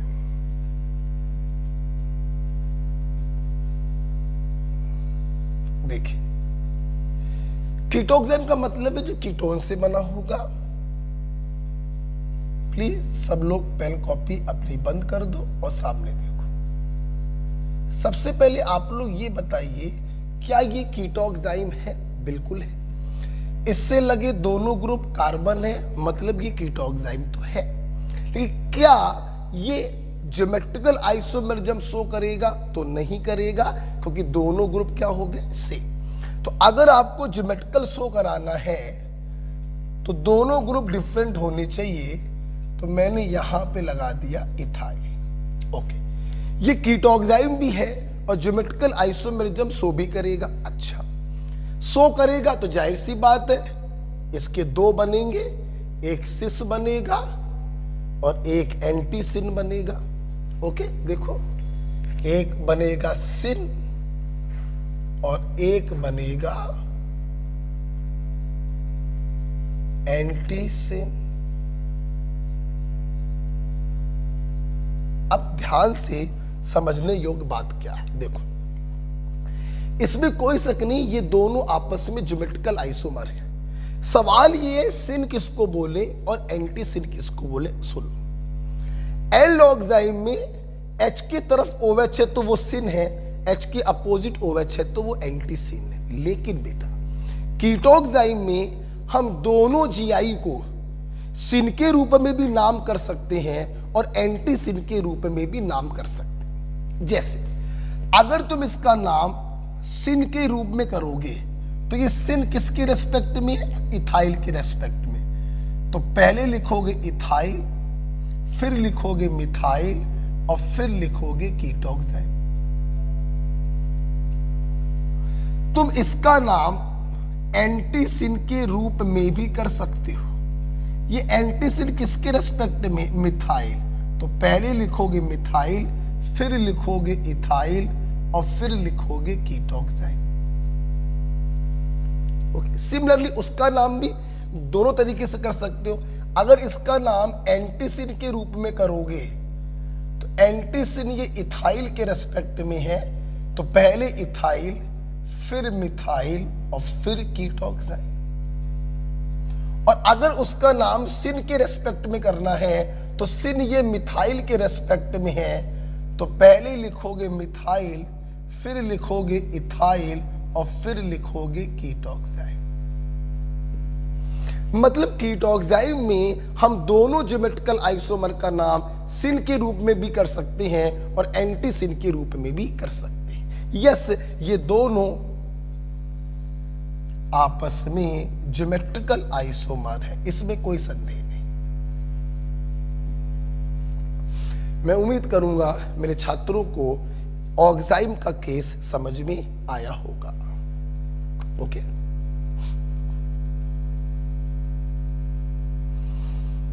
तो आज हमारे छात्र पढ़ रहे थे geometrical isomerism. Geometrical isomerism due to hindered rotation around double bond. Double bond में पाई बॉन्ड लेटरल ओवरलैपिंग से बनता है जो रोटेशन का अपोज करता है, इसलिए रोटेशन होता है हिंडर्ड। हिंडर्ड रोटेशन के साथ साथ दूसरी कंडीशन आपने पढ़ी, जिस जिस एटम के बीच में डबल बॉन्ड है उससे लगे दोनों ग्रुप डिफरेंट होने चाहिए। एल्डोक्साइम में एक ही आदमी को सिन और दूसरे पर्टिकुलर आदमी को एंटी सिन बोलते हैं, लेकिन कीटोक्साइम में दोनों ज्योमेट्रिकल आइसोमर का नाम सिन के रूप में भी कर सकते हैं और एंटी सिन के रूप में भी कर सकते हैं। ओके, अब हम लोग ऑक्साइम पढ़ चुके हैं, अब हम लोग जा रहे हैं साइक्लोएल्केन की तरफ। तीसरा एग्जाम्पल है जो ज्योमेट्रिकल आइसोमेरिज्म शो करेगा। हटाना चाहेंगे इसको, ठीक है। तीसरा एग्जाम्पल हमारे छात्र देखेंगे साइक्लोएल्केन। देखिए सबसे पहला सवाल ये उठ रहा है कि साइक्लोएल्केन में तो सारे बॉन्ड सिंगल हैं, फिर वहां पे रोटेशन हिंडर्ड कैसे होगा। बहुत ही आसान है। देखिए ये मान लो 3 कार्बन की रिंग है, ऐसे कैसे, देखो छोड़ो, ये 3 कार्बन की रिंग है, समझना जरा। आपने पहला, दूसरा, तीसरा, आपने पहले दूसरे के अराउंड इसको घुमाया, समझा जरा। जब आप इसको घुमाएंगे तो अगर ये वाला बॉन्ड बाहर, अगर ये वाला बॉन्ड बाहर की तरफ आएगा तो ये वाला बॉन्ड अंदर की तरफ जाएगा, something like this this. This. मतलब जब पहले और दूसरे कार्बन के अराउंड हम बॉन्ड को घुमाएंगे तो ये बॉन्ड बाहर की तरफ और वो बॉन्ड अंदर की तरफ जाएगा। मतलब ये रिंग जो है वो ओपन हो सकती है। क्या हो सकती है? ओपन हो सकती है। ये बॉन्ड टूट सकते हैं। क्या बॉन्ड टूटना चाहेगा? नहीं, ये आपके रोटेशन का अपोज करेगा, इसलिए यहां पर भी रोटेशन कैसा होगा? हिंडर्ड होगा। तो साइक्लोएल्केन में भी रिजिड रिंग होने के कारण ये रोटेशन का अपोज करती है, इसलिए साइक्लोएल्केन भी ज्योमेट्रिकल आइसोमेरिज्म शो करते हैं। ठीक है, अब देखिए जरा सब। तो सबसे पहले मैं यहां पे लिखवाना चाहूंगा, लिख लो, due to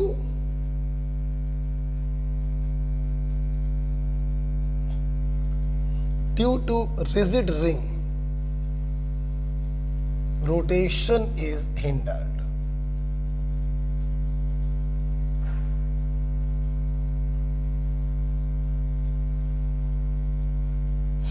rigid ring structure होने के कारण रोटेशन हिंडर्ड होता है, इसलिए साइक्लोएल्केन ज्योमेट्रिकल आइसोमेरिज्म शो कर सकते हैं। अब सुनना, जैसे साइक्लोप्रोपेन दे दिया, ठीक है, और समझने के, सिर्फ समझने के लिए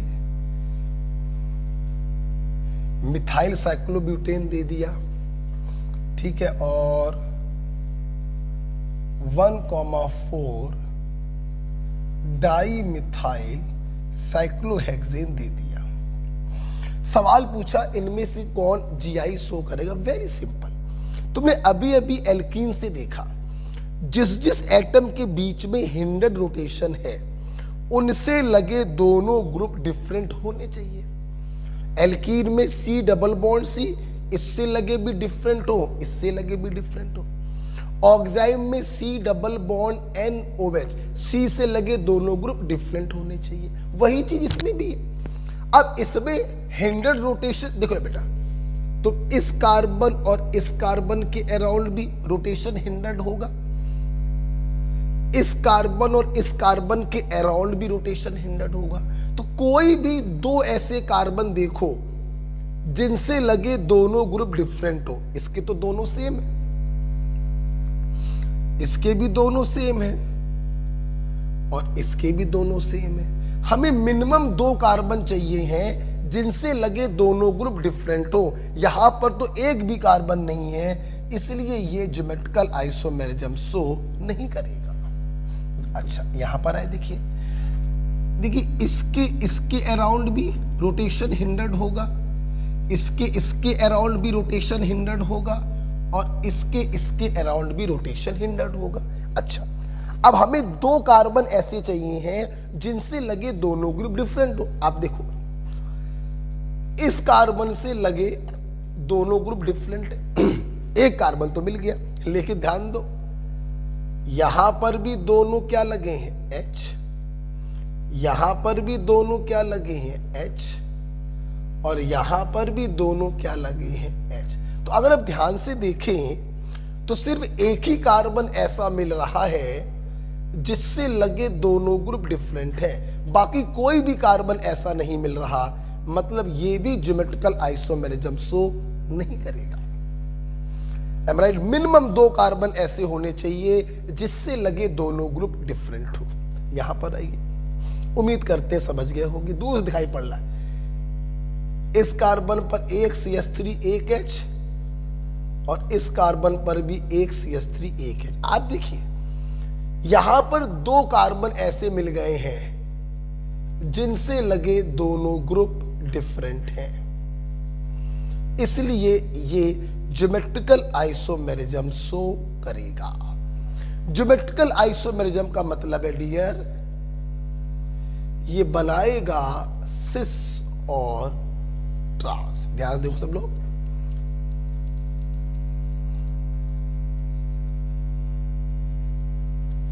ये देखिए, same group same site, this is बोले तो सिस, और अगर सेम ग्रुप अपोजिट साइड हो जाए तो दिस इज बोले तो ट्रांस।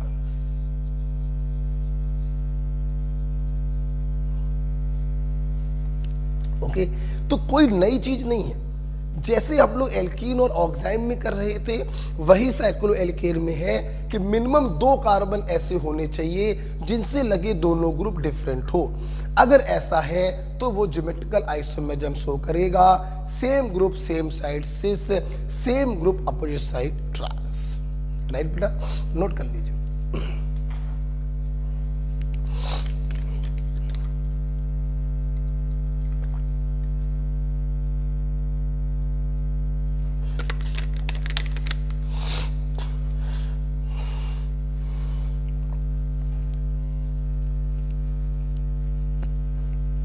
ओके,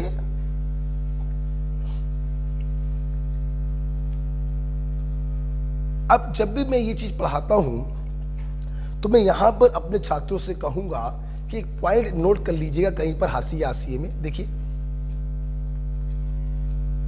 देखिए, अभी तक यूजली आपने मुझसे जो बॉन्ड पढ़े हैं वो 2 प्रकार के पढ़े। एक सीधी रेखा, ये देखिए, अभी तक आपने मुझसे ये वाले बॉन्ड पढ़े हैं, सीधी रेखा। 2 प्रकार की केमिस्ट्री में बॉन्ड और होते हैं, इसे कहते हैं सॉलिड वेज और इसे कहते हैं डैश। बेटा बोलो क्या कहते हैं? Dash. This is solid veg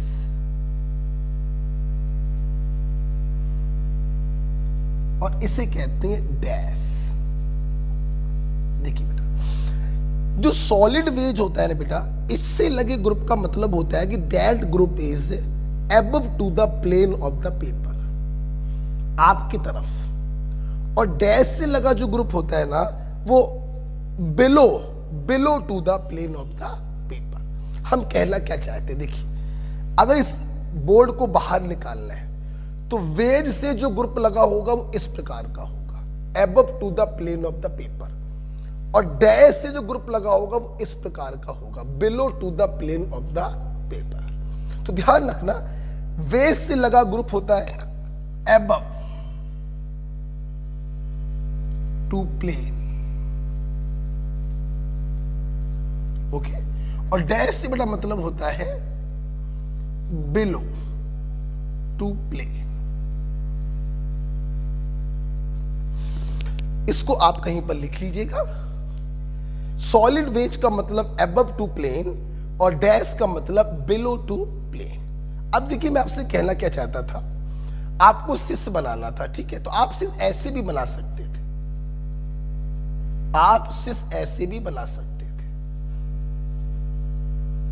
आपने इससे लगा ग्रुप भी वेज से जोड़ दिया और इससे लगा ग्रुप भी वेज से जोड़ दिया। यस, देखिए, इससे लगा CH3 भी अबव टू द प्लेन, इससे लगा CH3 भी above to the plane, same group same side cis. और आप इसको ऐसे भी बना सकते थे,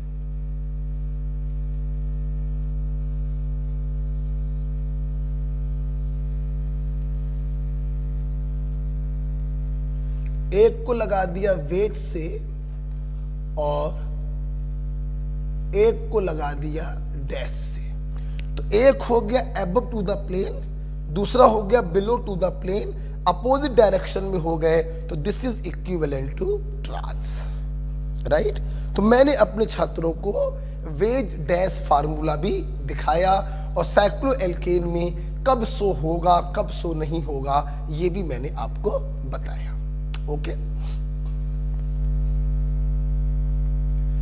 तो cycloalkane due to rigid ring rotation is hindered, minimum 2 carbon होने चाहिए जिससे लगे दोनों ग्रुप डिफरेंट हो। अच्छा भाई, अगर आपको ये समझ में आया है तो एक बहुत ही प्यारा सा क्वेश्चन है, मैं आपको कराना चाहता हूं। आइए देखते हैं, इसको हटाना चाहेंगे हम। एक बड़ा प्यारा सवाल है, देखिए बहुत अच्छा लगता है मुझे सवाल, साइक्लो एल्केन के ऊपर है, बड़ा प्यारा सवाल है।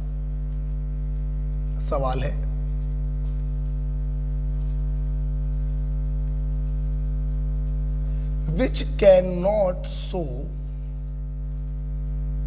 Geometrical isomerism. ऑप्शन देखिए, ए, बी, सी, डी।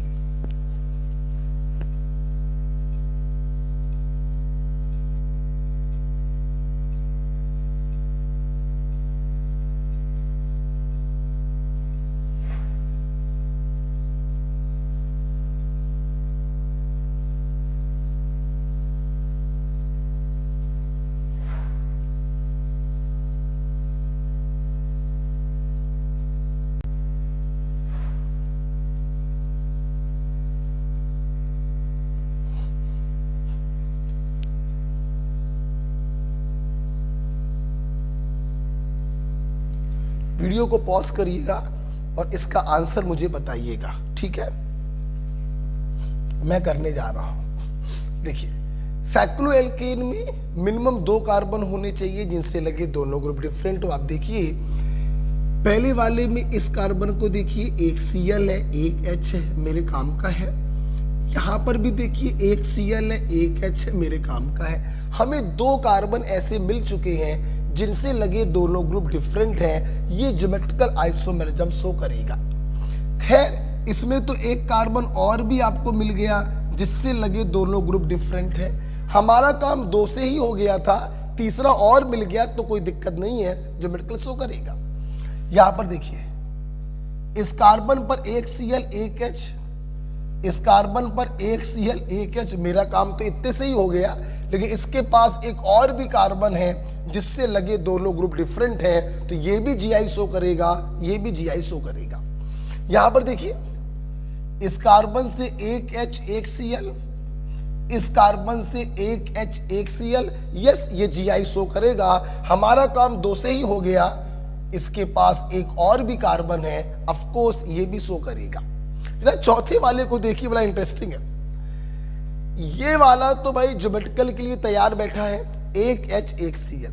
बाकी जरा देखिए, दोनों H दोनों H दोनों Cl दोनों H दोनों H, सिर्फ एक कार्बन ऐसा है जिस पर लगे दोनों ग्रुप डिफरेंट हैं, बाकी सारे कार्बन से लगे दोनों ग्रुप सेम है, इसलिए ये ज्योमेट्रिकल आइसोमेरिज्म शो नहीं करेगा। यही हमारा राइट आंसर होगा। ओके बेटा, ठीक है, उम्मीद करते हैं आपको ये समझ में आ गया होगा। एक अगला सवाल करते हैं, अगला सवाल करेंगे, which can show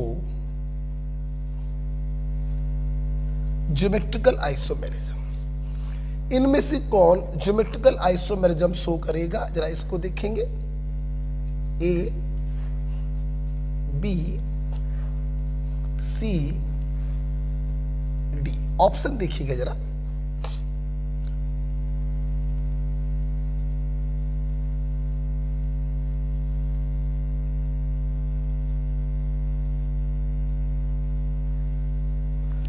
ऑप्शन जरा देखिएगा ध्यान से।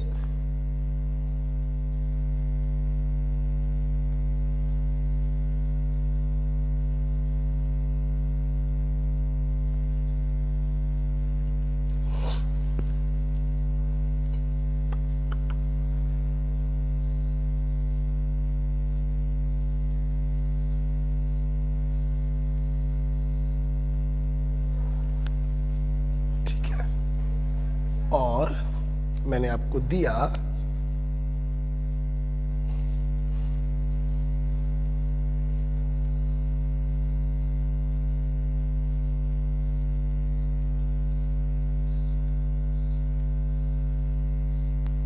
ठीक है।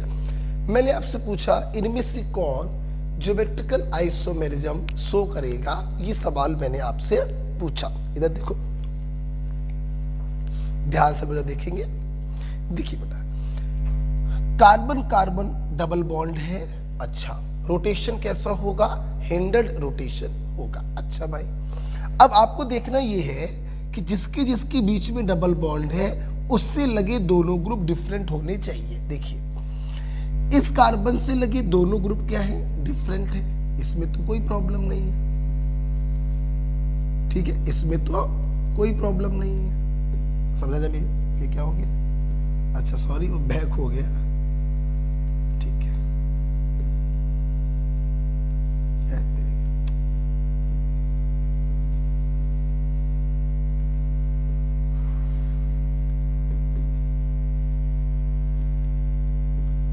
सॉरी, देखिए बेटा, इस कार्बन से लगे दोनों ग्रुप क्या है, डिफरेंट, ये तो तैयार है। अब सुनना, इस कार्बन की जो दो ग्रुप है या जो दो वैलेंसी है, उन्होंने मिलकर क्या बना ली है, साइकिल। तो यहां पर तो दिखाई पड़ रहा है कि दोनों वैलेंसी डिफरेंट ग्रुपों से अटैच है। जब किसी कार्बन की दोनों वैलेंसी रिंग में चली जाए, बेटा बोलो किसमें, रिंग में चली जाए, तो कैसे पता करेंगे कि उनकी दोनों वैलेंसी सेम है या डिफरेंट है? बहुत आसान, हम क्या करेंगे, उस कार्बन से एक बार एंटी क्लॉकवाइज चलेंगे और साथ में क्लॉकवाइज चलेंगे। तब तक चलेंगे जब तक दोनों हाथ मिल ना जाए आकर। अच्छा, अगर चलने पर सेम चीजें मिले तो हम कहेंगे कि दोनों हाथ सेम ग्रुपों से अटैच है।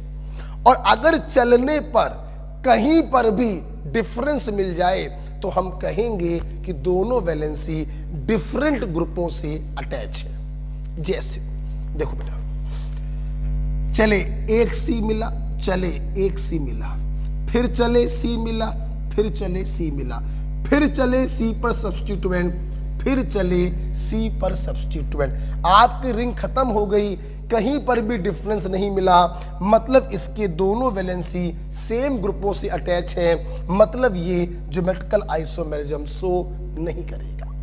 क्यों? ये वाला कार्बन तो डिफरेंट ग्रुपों को लिए हुए है, लेकिन ये वाला कार्बन सेम ग्रुपों को लिए हुए है, इसलिए ये ज्योमेट्रिकल आइसोमेरिज्म शो नहीं करेगा। जरा यहां पर आइए, ले यहां तो देखने की जरूरत ही नहीं, इस कार्बन से लगे दोनों ग्रुप क्या हो गए, सेम, ज्योमेट्रिकल आइसोमेरिज्म शो नहीं करेगा। आल्दो अगर इस कार्बन को देखें तो इसकी दोनों वैलेंसी डिफरेंट है। आप देखो, सी सी सी सी पर सब्स्टिट्यूएंट, तो क्लॉकवाइज और एंटी क्लॉकवाइज चलने पर इसकी दोनों वैलेंसी तो डिफरेंट आ रही हैं, लेकिन इसकी दोनों वैलेंसी सेम हो गई, इसलिए ये ज्योमेट्रिकल शो नहीं करेगा। वहां पर आई है, ये भी नहीं, इधर देखिए, इस कार्बन और इस कार्बन के बीच में डबल बॉन्ड, देखना दोनों वैलेंसी रिंग के अंदर है, देखना क्लॉकवाइज गए सी, एंटी क्लॉकवाइज गए ओ, दोनों वैलेंसी क्या हो गई, डिफरेंट, ये तैयार है, शो करेगा।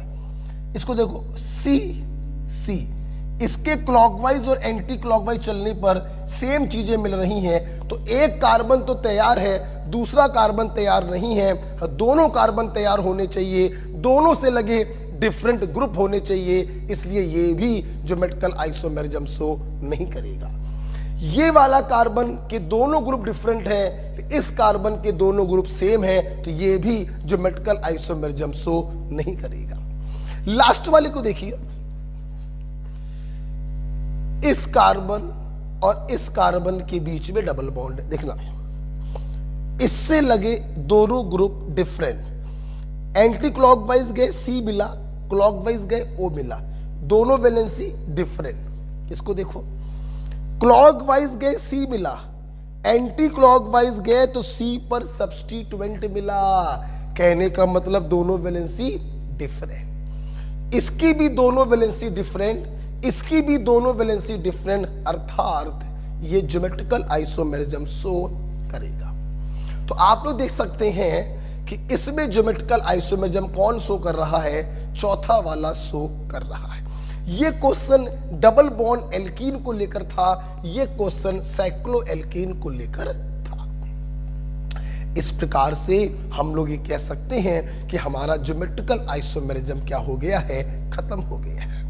ध्यान रखिएगा बेटा, मैंने अननेसेसरी चीजों को हटाया है जो लास्ट ईयर के नोट्स में थे, इस साल नहीं पढ़ने हैं। हमें फोकस करना है मेनली एनसीईआरटी और 10-20% एक्स्ट्रा चीजों पर। ओके, इसलिए लास्ट ईयर के नोट्स और लास्ट ईयर की सीट अलग कर दीजिए। इस साल के नए नोट्स बनाने हैं और इस साल की सीट को सॉल्व करना है। हम लोगों ने कन्फर्मेशन खत्म कर लिया, हम लोगों ने ज्योमेट्रिकल खत्म कर लिया। अगली क्लास में हम लोग पढ़ेंगे ऑप्टिकल आइसोमेरिज्म। आज का HW आई होप आपको तैयार है। IUPAC के 1 से लेकर 70 तक आपको क्वेश्चंस लगाने हैं और ये पूरा आइसोमेरिज्म रिवाइज करके आपको आना है। ओके, उम्मीद करते हैं आपने ज्योमेट्रिकल आइसोमेरिज्म को एंजॉय किया होगा। मिलते हैं नेक्स्ट क्लास में। ओके भाई, थैंक यू।